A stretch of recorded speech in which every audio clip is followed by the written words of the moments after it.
Hello everyone, welcome back to my YouTube channel. My name is Daniel, and today in this video we'll be covering another chess.com training game I played recently. I was playing the white pieces, and let's take a look at what happened. So d4, knight f6, c4, c6, here c5. So here we go into a Benoni defense, takes, and d6. And here white takes over the center with knight f3, and bishop e2, bishop e3. And black tries to put a knight onto the strong square on e5. So bishop e7, normal developing moves here. Bishop a6 to try to trade off the bishop. Typically what I usually see in this type of variation is like knight b to d7, let's say, and then after castles, like a6 here to try to play b5, and then I play something like a4 to stop this. And then here black tries to get their knight into b5, and etc. So b6 is I think in my opinion a less commonly seen move. And after castles, bishop a6, takes, knight takes, and then here I play queen e2, attacking the knight, and basically centralize my queen a little bit, supporting this e4 pawn. Maybe I can play e5 in the future, allowing this rook to get to the d1 square, and my bishop can get out in the future. Here knight back to c7. Here rook f to d1, like I mentioned. So now there is some e5 idea at some point, and after takes I can maybe play d6, forking the knight as well as the bishop. b5 here. This move I actually had missed. b5 was actually a move that I missed because so it looks like a free pawn because there's two attackers on it. However, if I end up going to take this pawn after knight takes on b5, here after knight takes on b5 and queen captures on b5, there is knight captures on e4. And this is a technically even trade. However, this pawn here on d5 is a bit more weak. So I no longer have my strong central presence.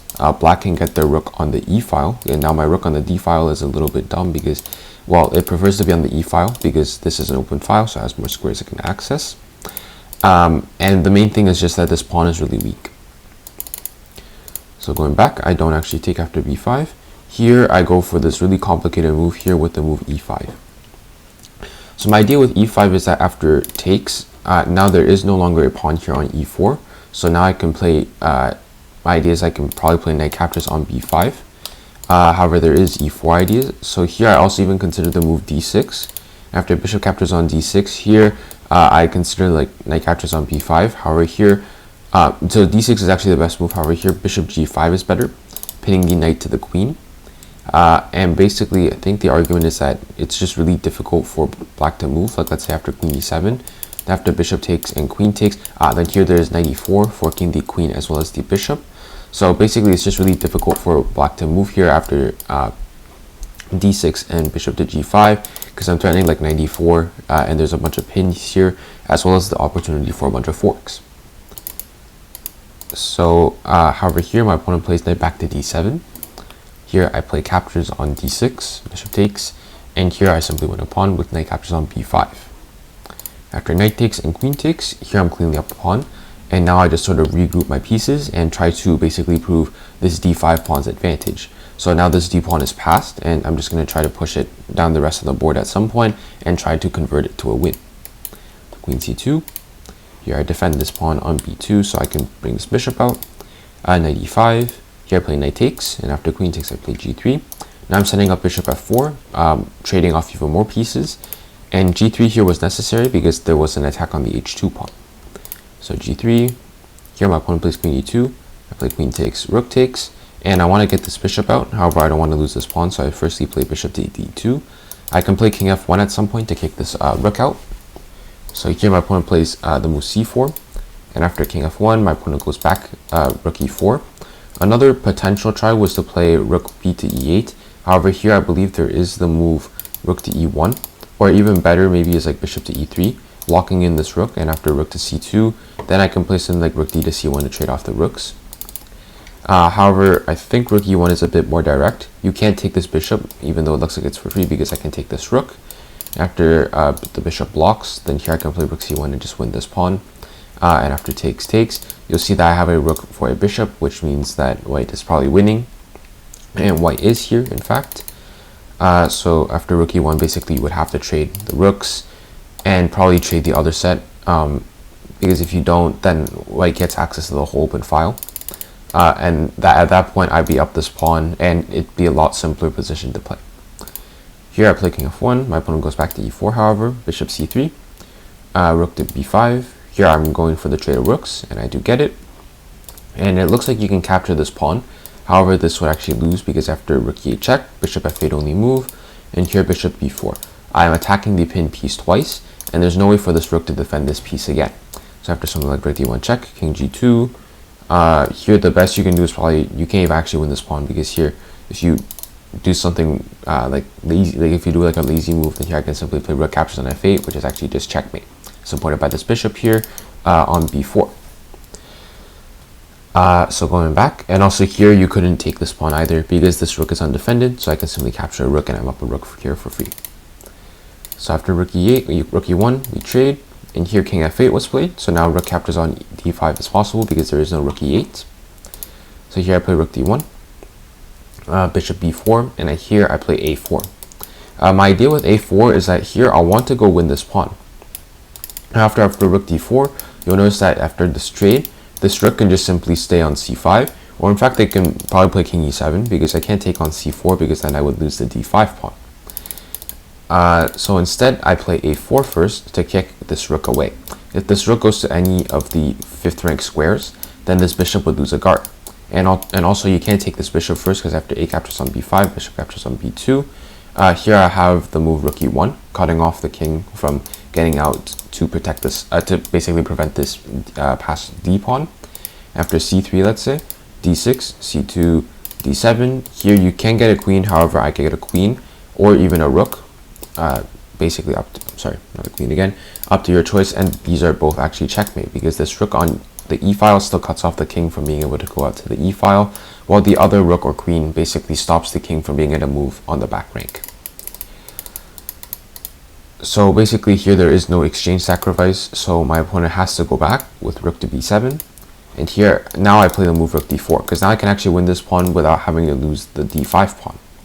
So here bishop captures on c3, b captures on c3, and even though my pawns are split here, you'll notice that I have just the right coordination with these two pawns, where this rook isn't able to defend this pawn, neither is it able to counterattack another pawn, because let's say you play rook b3, then I can simply play rook captures on c4 here, and also simultaneously defend this pawn. You can also play rook b4 because I have a pawn here controlling that square, and I basically have the perfect geometry to prevent the rook from being able to protect this pawn. And if you play rook c7 as a final note, then I can just bring my king in, and I have this extra pawn, and black will always have to worry about that, so I can always bring my king in, or even go this way, so I can go like king d2, king c2, and bring my king in this way and win this pawn this way. Or I can go on the king side and basically use my pawns to create another weakness on the king side over here. So after bishop takes, pawn takes, here my opponent plays king e7, I take a pawn, king d6. So here my opponent's trying to counteract my up 2 pawn position here by having a really active king and trying to maybe win a pawn by playing something like rook d7 and coming here to win a pawn.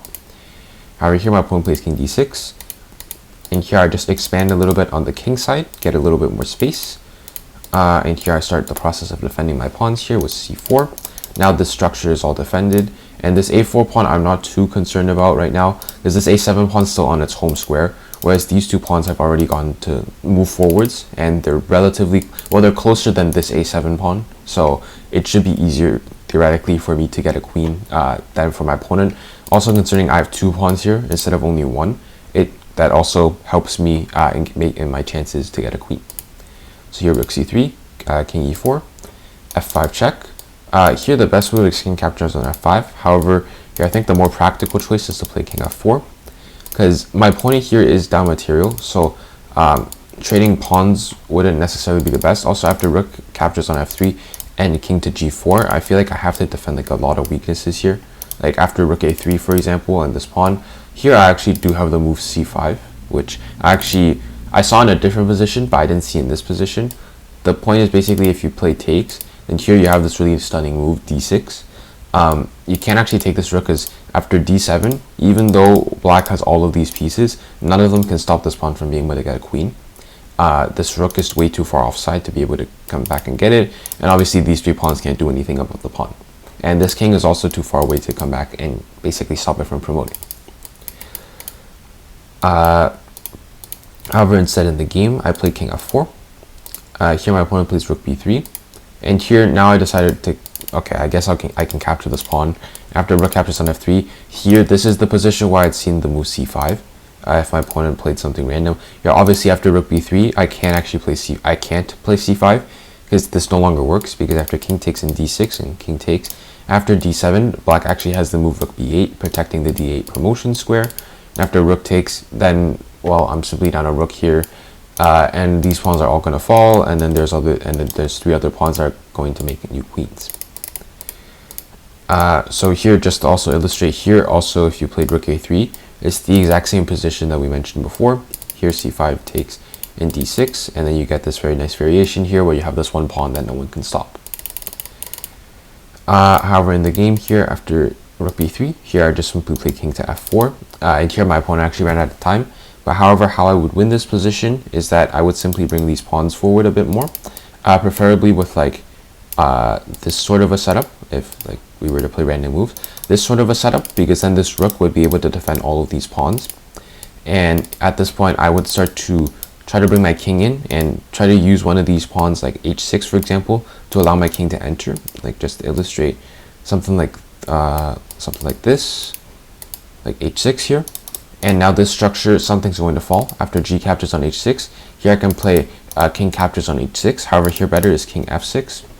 The idea is that I'm gonna sort of opposition here, and then I'm gonna play rook e4 and play rook e6 check, and then try to coerce one of these pawns to become a queen. Here, after pawn takes, king captures on h6 is also possible, and I can create another pass pawn here on the g file. However, there is like rook h3 check to prevent this from happening. And also here, if you play something like g6, then here I can sneak around king f6. I can sneak into g7 and take the h7 pawn, at which point I also have another pass pawn here on the h file, which can become a queen. So I would say this is quite the technical finish, like a very technical game, because it was mainly in the end game where I proved my advantage. I did obviously win a pawn in the middle game, but where I was able to prove this advantage was mainly in the end game. So it's very important to notice these like small little details with like the end game. And in fact, I think I played really well in this game, with my technique sort of in this game, in the end game, finishing off was relatively smooth. And this also sort of shows the difference between ratings. Like in this game, I was 2200, as you can see on the right side of the video screen, and my opponent here was 2130. So you can really see the difference in skill level between sort of just simply like a small, like a 70 to 100 point gap, because I was 2226. Like you can really see the difference between a 70 to 100 point gap, and you can really see sort of what it takes at like a higher level to be able to improve. So yeah, hope you all enjoyed, and thanks for watching.